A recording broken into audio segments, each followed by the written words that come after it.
everyone. I welcome you all to part 3 session on figure of speech, which is based on sound. In this part, I will discuss 8 figure of speech based on sound. A figure of speech that relies primarily on sound of a word or phrase or the repetition of a sound to convey a particular effect is known as figure of sound. If you want to really emphasize something in your writing, then using figure of speech is a great choice. It puts flair to your writing by adding heart and soul in the research you made through your knowledge on figure of speech. So here I begin with the figure of speech based on sound. My first figure of speech is alliteration. Alliteration is a figure of speech in which a series of words, usually 2 or more neighboring words, have the same first consonant sound. It is a series of words that begin with the same letter. It consists of the repetition of a sound or a letter at the beginning of 2 or more words. For example, in hushed and happy twilight. Here in this line, which is taken from Heart of the Tree, written by Henry Culler Berner, where H sound is heard. My second example, besides the lake beneath the trees. This line I have taken from the poem Daffodils, which is written by William Wordsworth, where B sound is heard. My third example is dirty dog, dig in the dirt, where D sound is heard. My next figure of speech is assonance.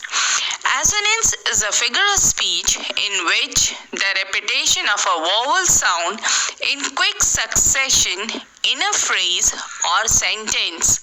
The word assonance is derived from the Latin word assonantem, which means stores sound. Assonance is used to evoke an emotion in the reader or listener. For example, Deep Dream of Peace, which is taken from the poem Abu Ben Adab, written by Leigh Hunt, in which E sound is heard. Number 2 is He is very, very like me, which I have taken from the poem My Shadow, written by Robert Louis Stevenson, where E sound is heard. My third figure of speech is consonance. Consonance is a figure of speech in which the same consonant sound repeats within a group of words at the middle, beginning, or end of a word. The repeated consonant sounds can occur anywhere within the words, at the beginning, middle, or end, and in stressed or unstressed syllables. For example, she sells seashells on the seashore. This is a tongue twister in which the sound SH and S are repeated in quick successions. Consonance is used to evoke an emotion or relay the importance of a passage. It is usually found in poetry. The word consonance is derived from the Latin word consonantia, which means agreement.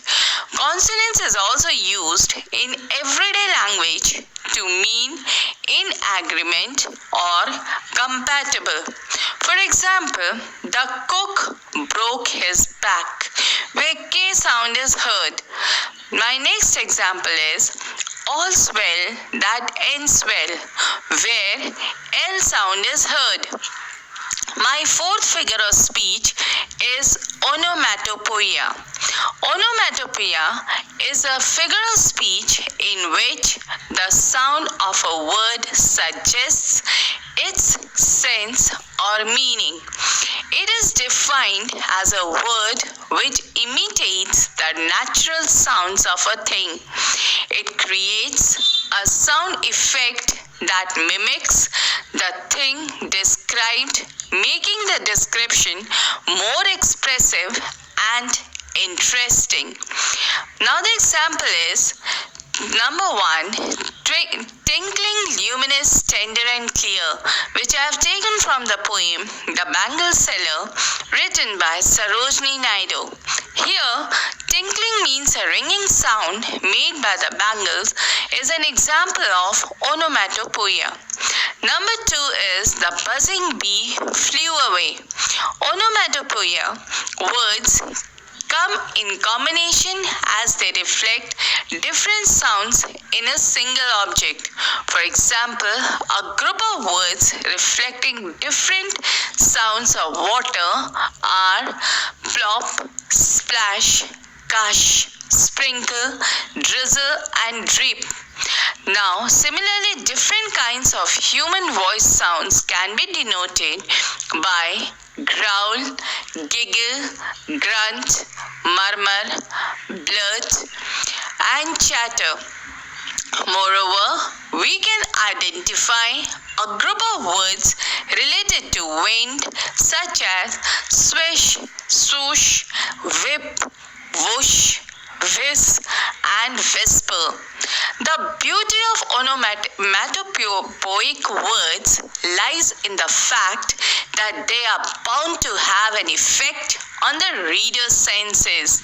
The use of onomatopoeia words helps to create an emphasis, that is, it gives a special importance or attention to the words.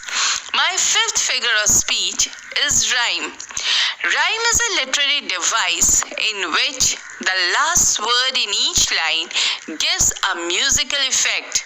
It is referred to by using the letter to indicate which line rhymes. Lines designated with the same letter all rhymes with each other.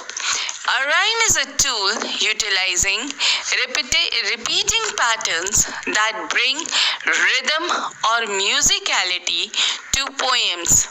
It is employed for specific purposes of rendering a pleasing effect to poem, which makes its recital an enjoyable experience.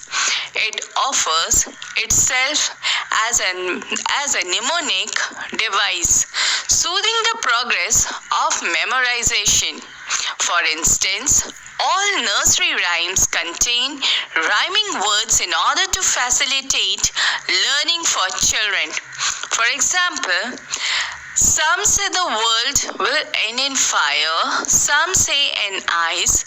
From what I have tasted of desire, I hold with those who favor fire. This stanza follows the rhyming pattern of AB, AB, and the words from the stanza are fire, ice, desire, and fire.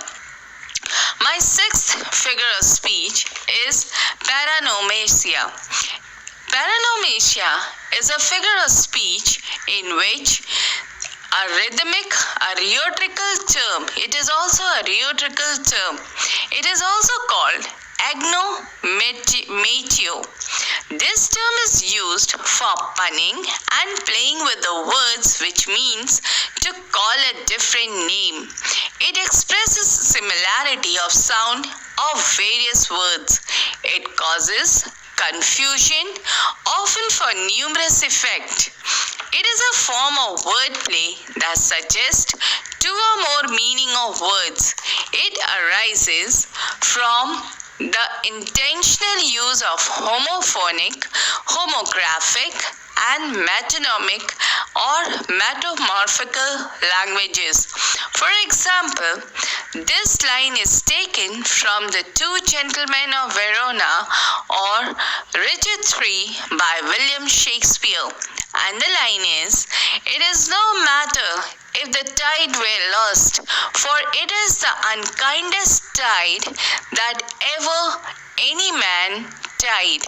Here the word tide is used 3 times. My 7th figure of speech is anaphora. Anaphora is a figure of speech in which there is a repetition of same sound, same words or phrase at the beginning of successive clauses or verses. For example, I came, I saw, I conquered, this line is taken from Julius Caesar. So we see when a number of lines, successive ones, begin with the same word is called anaphora. Here, the word I is repeated 3 times. We can take another example of the poem Bangle Seller, which is written by Sarojini Naidu, and the lines are, and cradled fair sons on her faithful breast, and serves her household in fruitful pride, and worships the gods at her husband's side. Here we can see that the word and is used 3 times. So this is anaphora. Now we move towards the 8th and the last figure of speech based on sound, and that is cataphora. Cataphora is a figure of speech where an early expression refers to or describes a forward expression. Cataphora is the opposite of anaphora, a reference forward or opposed to backward in the discourse.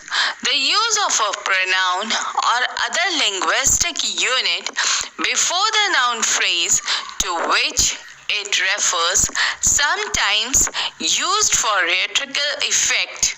For example, if you want some, I have just made a fantastic loaf of bread. Number 2, after she was assigned as the class president, Rajiv held the meeting immediately. So children, here we can see that the earlier expression refers to the forward expression. Here some represents the loaf of bread.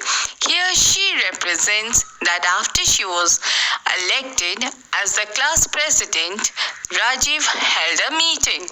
So with these words, I end my part 3 lesson, which is based on figure of speech, figure of sound. Learning is a continuous process, dear children. It should be enjoyable and interesting.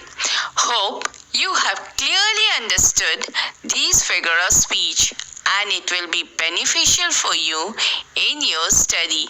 Thank you.